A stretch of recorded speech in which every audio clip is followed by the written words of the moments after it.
eso es clave, con lo cual nuestro informe en el fondo no podía aportar mucho más de lo que podría aportar conteniendo 4 productos, con lo cual lo que hemos visto en la última etapa es que los informes sobre biosimilares son mucho más sustanciosos que los que teníamos, que lo que hicimos en un momento.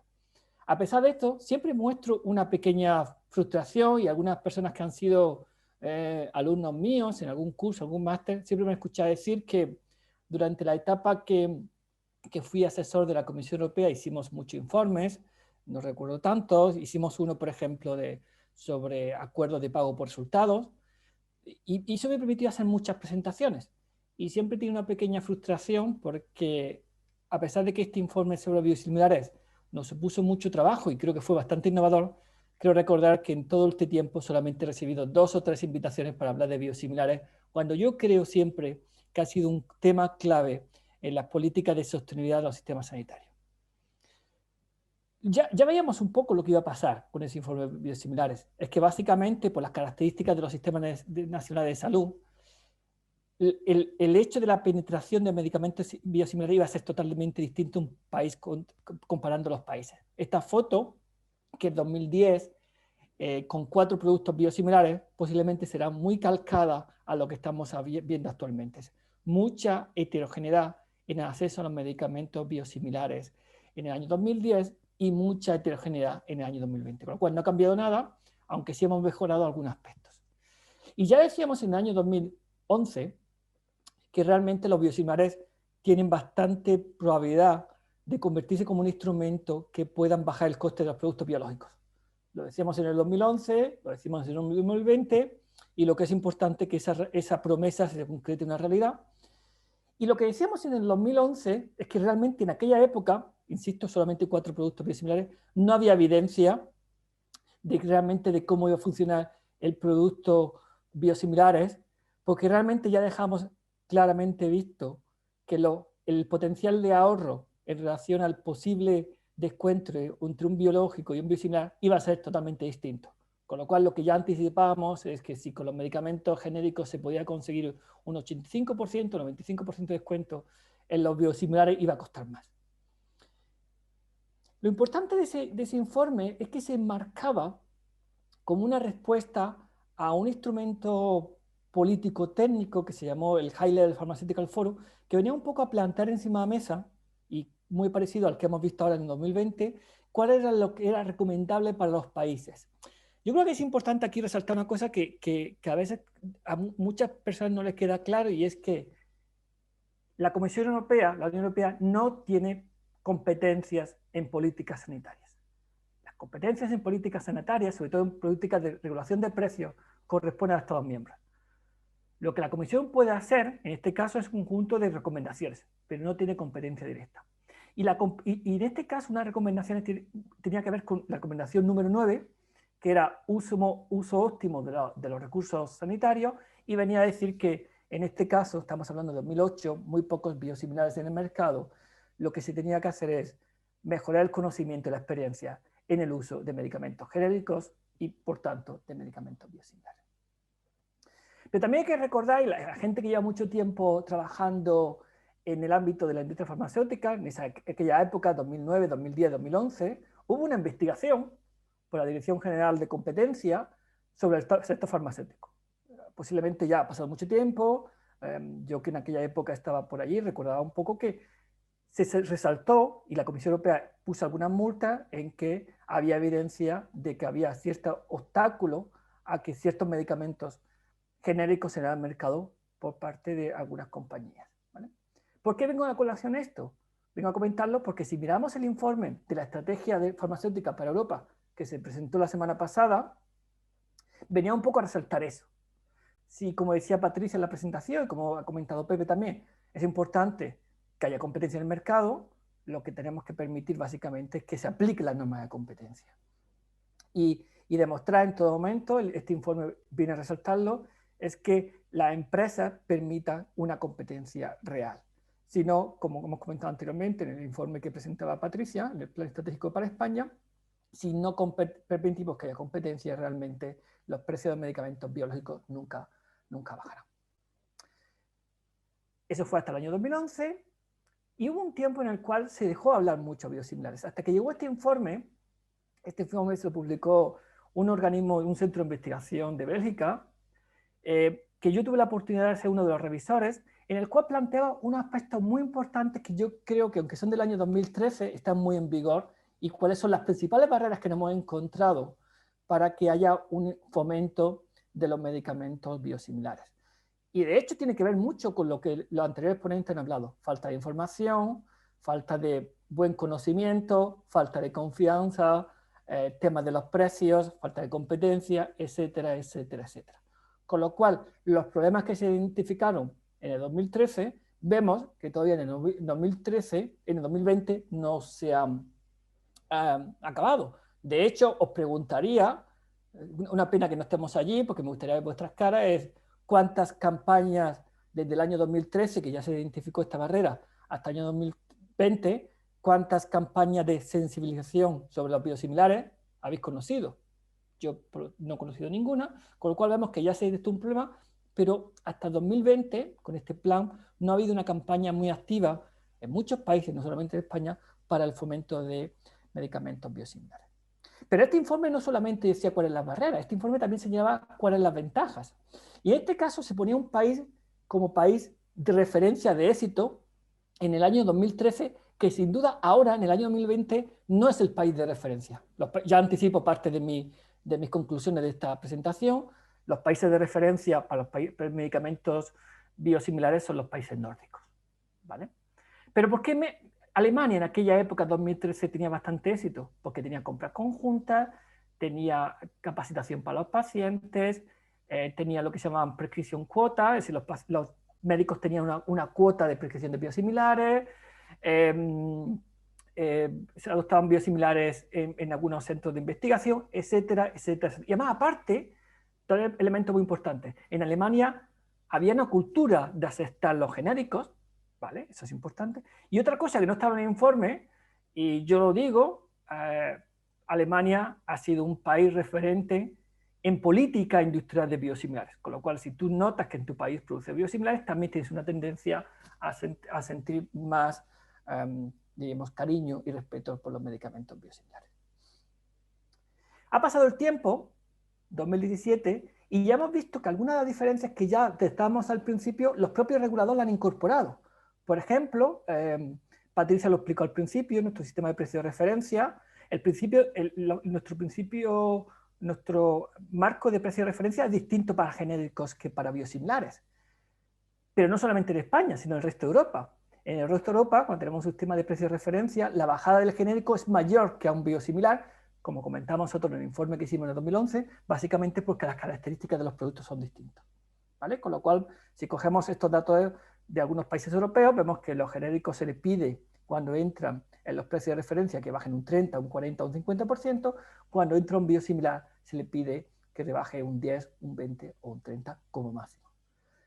De hecho, hablé con Sabine Vogler, que es la autora de ese informe, y le pedí datos actuales, son datos de ayer, de hecho, y ya podemos encontrar datos de España, ¿no? Por ejemplo, España, que está aquí, nuestro sistema de precio de referencia es bien conocido por la legislación, es un 40%, y se intenta que el biosimilar sea alrededor de un 30%. Pero vemos que hay países que no tienen sistemas de precio de referencia. Estamos viendo, por ejemplo, Alemania, o podemos ver como Noruega, Dinamarca, no tiene un sistema de precio de referencia, con lo cual cuando entra el biológico, el biosimilar, no tiene un precio máximo ni mínimo en el cual tenga que bajar. Y lógicamente eso tiene sus implicaciones. Dos implicaciones que podemos ver con este informe muy interesante, que os recomiendo que le echéis un vistazo, es el informe de IQVIA, que sabéis que es una consultora que trabaja con datos que ellos recogen. Primera cosa sorprendente que podemos ver en este informe es que, a pesar de que España, dato 2018, manifiesta, como hemos visto anteriormente, que alrededor de un 30% es la bajada que se espera del biológico al biosimilar, datos de IQVIA, cuando ellos comparan el precio del biosimilar con el biológico, es alrededor de un 20%, ¿vale? Sabemos que los datos de IQVIA tienen sus lagunas, como cualquier análisis de datos, pero vemos que no hay realmente, a veces, un decalaje entre lo que se manifiesta y lo que ocurre en la realidad. Pero más importante aún es que hay países que, sin tener un sistema de precio de referencia, como puede ser Noruega o Dinamarca, realmente la diferencia de precio entre el original y biológico suele ser bastante similar. Con lo cual, no quiere decir que los sistemas de precio de referencia es un sistema que mejora la competencia, pero a veces otros sistemas que mejoran la competencia se pueden conseguir el mismo descuento entre el original y biológico. Y aquí podemos ver las experiencias europeas. Un elemento clave que hay que resaltar, y lo podemos ver mucho en medicamentos, porque es donde trabajamos, pero podemos ver también telefonía móvil, es cuanto más competidores, más baja el precio. Aquí, como podéis ver, no estoy descubriendo nada especial, pero si hay un elemento clave que habría que resaltar, es ¿qué pasa con los medicamentos biosimilares? Pues pasa lo mismo. Cuanto más competencia, mayor baja el precio. Es verdad que no baja tanto como se esperaba con un genérico, lo hemos explicado varias veces, y yo creo que esto hay que insistir, pero realmente mayor competencia tenemos una mejora de precio, mayor bajada de precio. La pregunta es, ¿en todos los países por igual? La respuesta es que no. Aunque los países tienen una aprobación de EMA igual, hay más fecha, y la incorporación suele ser más o menos similar, podemos ver que la introducción de medicamentos biosimilares, ¿vale?, es muy distinta de un país a otro. Hay países, como he comentado anteriormente, sobre todo países nórdicos, donde la introducción de medicamentos biosimilares está muy arriesgada, y otros países que tienen una política, diríamos, un poco más conservadora, ¿vale?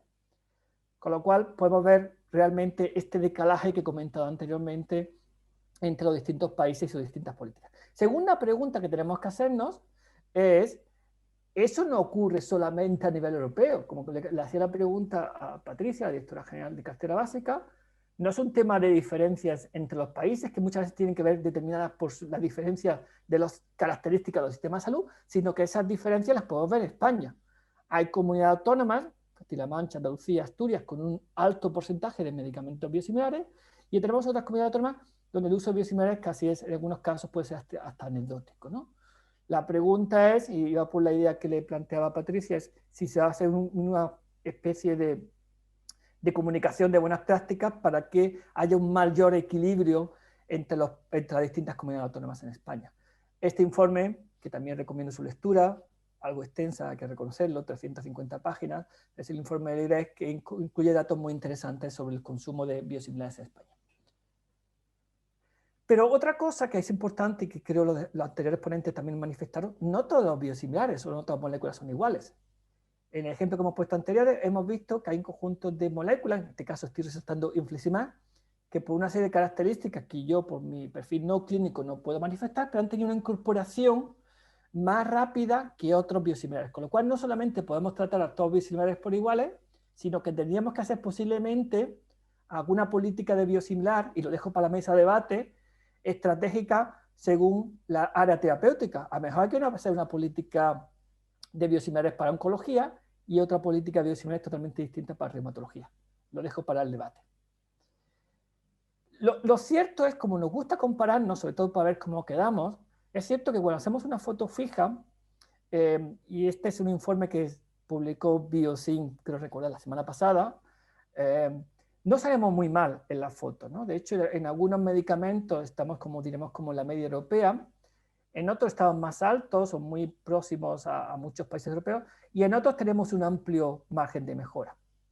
Y como podéis ver luego en el informe, en las conclusiones del informe de la IRE, lo resalta esta idea, que si hay productos en el cual posiblemente ya hay muy poco margen, como podéis ver aquí, en los factores estimulantes de colonias, y hay otros como rituximab, donde realmente hay un claro y manifiesto margen de mejora. Y ahí es donde hay que trabajar, con lo cual lo que insisto en la idea, como comentaba anteriormente, es que la política de biosimilares general está bien, pero a lo mejor hay que trabajar en políticas de biosimilares por áreas terapéuticas. Este es uno de los gráficos más interesantes que he visto en la última etapa, y también lo he recogido del informe de IQVIA en el 2018. Es un gráfico muy curioso, en el cual, curiosamente, España es el que sale mejor posicionado. Y es que este gráfico, voy a intentar explicarlo, aunque luego podemos detallarlo en preguntas, viene un poco a comparar el retraso de incorporación del biológico y el retraso de incorporación del biosimilar. Y demuestra que en España el biosimilar toma 8 meses menos de retraso de incorporación.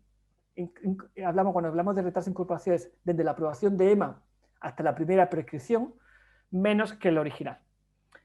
Esto puede dar lugar a muchas interpretaciones. Alguien puede decir, claro, es que como España tarda tanto en incorporar biológico, por eso cuando se incorpora el biosimilar el tiempo es menor.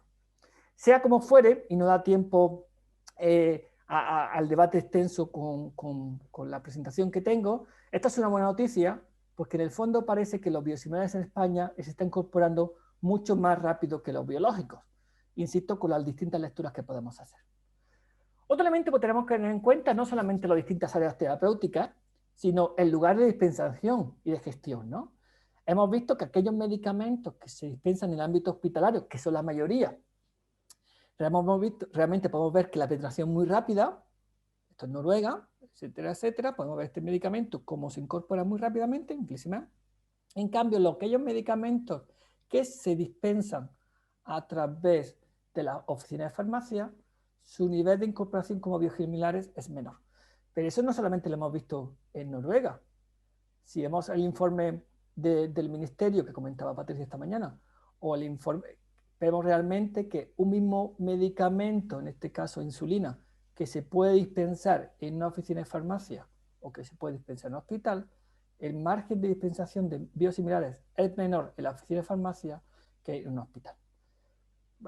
Con lo cual creemos, o por lo menos opino, que en este caso hay posiblemente una línea especial de trabajo hospital versus atención primaria que también podríamos discutir en la mesa de debate.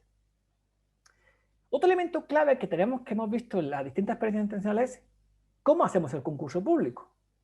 Pues claro, se puede hacer el concurso público de muchas maneras. O podemos hacer un concurso público de biosimilares con un solo ganador, o podemos hacer un concurso público como múltiples ganadores.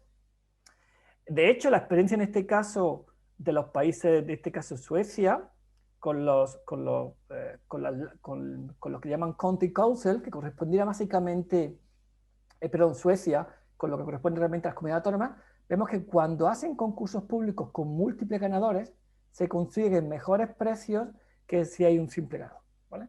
Es verdad que esta experiencia es muy anecdótica, posiblemente no haya que extrapolarla a otros países, básicamente porque el informe de IQVIA nos viene a plantear todos los distintos tipos de contratos que podemos hacer y cuáles son las ventajas y desventajas. Insisto, yo no tengo mucho tiempo para esta presentación, yo quería plantear, pero posiblemente lo que ellos plantean como un escenario óptimo para la mayoría de los actores es un concurso con múltiples ganadores, donde el criterio no solamente sea el precio, tema que hablaremos posiblemente con detalle en el tema de debate, y posiblemente haya un concurso público al año o haya más de un concurso público. Parece que esta estrategia, según este informe de IQVIA, es la estrategia óptima. Quiero decir, múltiples ganadores, no solamente un ganador, con la ventaja que tiene para evitar problemas de suministro, etcétera, etcétera, que el criterio principal no sea el precio. Imagino que Encarnación, Encarna Cruz hablará del tema cuando hablemos de los concursos públicos biosimilares, y que exista más de un concurso público al año. Las otras opciones, como podemos ver aquí, por parte de IQVIA, no han sido recomendadas. Pero sin duda hay que resaltar una cosa, que hay que resaltar un tema bastante clave, y es que las políticas de biosimilares no tienen que ver solamente, como comentaba anteriormente, con el tema de la oferta, si conseguimos buenos precios, tienen que ver con la oferta y con la demanda. De hecho, si en algún momento quisiéramos evaluar el plan de genéricos y biosimilares que presentó la directora general hace un momento, tendríamos que tener en cuenta todas estas preguntas que plantea y todos estos indicadores que se plantea en un informe de IQVIA que comentaba anteriormente. Si los pacientes tienen incentivos, si los médicos tienen incentivos, si existe una penetración rápida en el mercado, si hay buena competencia, si hay una bajada o no de los precios obligatorios, si existe un signo de precio de referencia, si se le pide que se baje el precio del original versus el biológico, cómo evoluciona el precio del biosimilar durante el tiempo, duración de los contratos, número de ganadores, etcétera, etcétera, etcétera. Lo que quiero decir con esto es que para evaluar la política de biosimilar de un país no basta con ver el margen, cuánto tanto el mercado es biosimilar, no basta solamente con ver cuánto es el descuento del biosimilar versus el biológico, hay que hacer una evaluación completa teniendo en cuenta todas estas variables. Mi experiencia con este tema es que básicamente durante mucho tiempo, y eso posiblemente sea culpa de economistas de la salud como yo, nos hemos centrado mucho en evaluar solamente el precio. Hemos dicho que un país realmente es un buen país para biosimilares, básicamente porque tenía buenos descuentos o porque tenía mucho volumen, pero a veces posiblemente habremos cometido el error de no ver si existe otro elemento importante que tienen que ver con la demanda, como incentivos a los médicos, programas de capacitación a los médicos, etcétera, etcétera. Pero cuando pasamos este tipo de check y comparamos los países, aquí esto está en el informe, pero que no quería centrarme en ver si España está mejor que Bélgica o Bélgica mejor que Holanda, vemos que hay países que todos tienen margen de mejora, ¿vale? Con lo cual aquí la primera conclusión que quiero decir es que no existe el país perfecto para políticas de biosimilares, no existe, todos tienen cierto margen de mejora. Y el segundo elemento importante que quiero resaltar cuando estamos buscando buenas prácticas es que tampoco podemos cortar y pegar una política que existe en un país y automáticamente implementarla en otro país. Los que trabajamos mucho en economía de salud lo hemos visto con el famoso NICE, ¿no? Con el organismo este que existe en el Reino Unido para evaluar tecnologías sanitarias y medicamentos. Si ponemos un NICE en España, posiblemente no funcionaría igual porque el sistema español es distinto al sistema británico. Lo mismo ocurriría si nosotros introducimos las políticas de incentivos de medicamentos biosimilares que tiene Alemania, lo introducimos en España, posiblemente no funcionaría. Pero lo que sí sería bueno es introducir políticas de incentivos. A lo mejor no la política de incentivos de Alemania, de cuotas, etcétera, etcétera, pero al menos introducir políticas de incentivos. Yo creo que la última etapa, y un poco también por casualidad, este seminario que tenemos hoy, esta jornada del 3 de diciembre, es muy oportuno porque, insisto, en estos días se está hablando mucho de la estrategia farmacéutica para Europa que aprobó la Comisión Europea la semana pasada. Y hay que resaltar que la estrategia europea habla en diversas ocasiones sobre los medicamentos genéricos y biosimilares. Pepe Martínez Olmo lo ha comentado, a veces puede ser un error, y yo coincido con él, en tener esta estrategia conjunta. Yo soy partidario de que hubiera una estrategia de medicamentos genéricos, tiene características propias, y una estrategia propia de medicamentos similares. Pero es verdad que la Unión Europea lo ha hecho conjuntamente, nuestro plan nacional también lo ha hecho, posiblemente, aunque posiblemente se pueda mejorar, pero hasta ahora lo importante es que ya se hable de biosimilares, que como insisto, en los planes estratégicos de hace unos cuantos años, 10 años, aunque existían medicamentos biosimilares en el mercado, no estaban incluidos, ¿no? Y segundo elemento importante es que recurrimos mucho a los medicamentos biosimilares, lo podemos ver aquí, para mejorar la sostenibilidad del sistema sanitario, ¿vale? A mí me gusta no solamente hablar de este tema, de que los sistemas sanitarios son más sostenibles y conseguimos más eficiencia, sino me gusta mucho, y creo que Sandra Flores lo comentó anteriormente, y lo hemos visto básicamente, sobre todo en los países del este de Europa, que lo que han hecho los biosimilares no básicamente conseguir mejor eficiencia. Han conseguido básicamente que pacientes que antes no tenían acceso a medicamentos biológicos, ahora sí lo tengan. Con lo cual, la idea principal puede ser la eficiencia, porque es lo que tenemos, pero no tenemos que olvidar que la accesibilidad a los medicamentos biológicos es un instrumento clave en las políticas farmacéuticas, y los biosimilares lo están consiguiendo en mayor o menor medida. Es importante también referirse al informe de la IDEF. Yo lo recomiendo con bastante cariño, porque la verdad que está muy detallado, ¿no? Y resalta 4 ideas, ¿no? 3 ideas aquí, ¿no? Los medicamentos biosimilares son una palanca de mayor importancia en la estrategia de uso racional de medicamentos. No hay que olvidarlo, ¿vale? Lo que resalta en segundo punto es que la gestión de la penetración de biosimilares es muy variable según la comunidad autónoma, y tiene que ver con mi pregunta que le hice a Patricia. ¿Se puede hacer algo? Yo creo que sí, porque hay comunidades autónomas que tienen una amplia experiencia, y solamente el 40%, solamente 3 comunidades autónomas, Castilla-La Mancha, Andalucía y Asturias, tienen un consumo de biosimilares por encima del 40%. Y el último punto importante del tema de biosimilares con respecto al informe de la IREF es que España tiene mucho margen de mejora, ellos le llaman recorrido de mejora, porque estamos por debajo de la media europea entre los principios activos. Para concluir, dejar 5 minutos para las preguntas, algunas conclusiones, recomendaciones. Los medicamentos biosimilares pueden, yo siempre insisto en deben, ser un instrumento para mejorar la sostenibilidad del sistema sanitario, pero insisto en esta idea que yo creo que no se habla mucho, y es que sin duda mejora la accesibilidad a los medicamentos biológicos a los pacientes.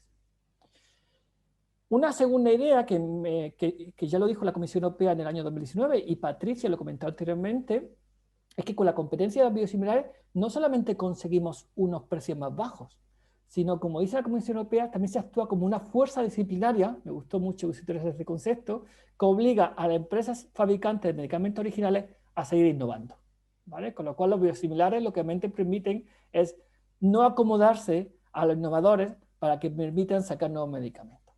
Y por último, quiero resaltar la idea de que no solamente tenemos que trabajar en política de oferta, precio, precio y precio, sino también tenemos que hablar de políticas de demanda, campaña de comunicación con pacientes, y pacientes y profesionales sanitarios, incentivos financieros y no financieros. Y por último, resaltar la idea que los mejores planes son los que se evalúan. Yo tengo la esperanza de que el plan ambicioso que se ha presentado en el Ministerio en el año pasado y que ha presentado Patricia hoy, posiblemente el año que viene o el siguiente tengamos la posibilidad de que sea evaluado. Pues muchas gracias, aquí tenéis mi correo, como yo soy presentador, moderador y todo, voy a ver si hay alguna pregunta, dejo de presentar, he visto que me ha saltado aquí alguna pregunta, perfecto, voy a intentar, quedan 2 minutos, no quiero,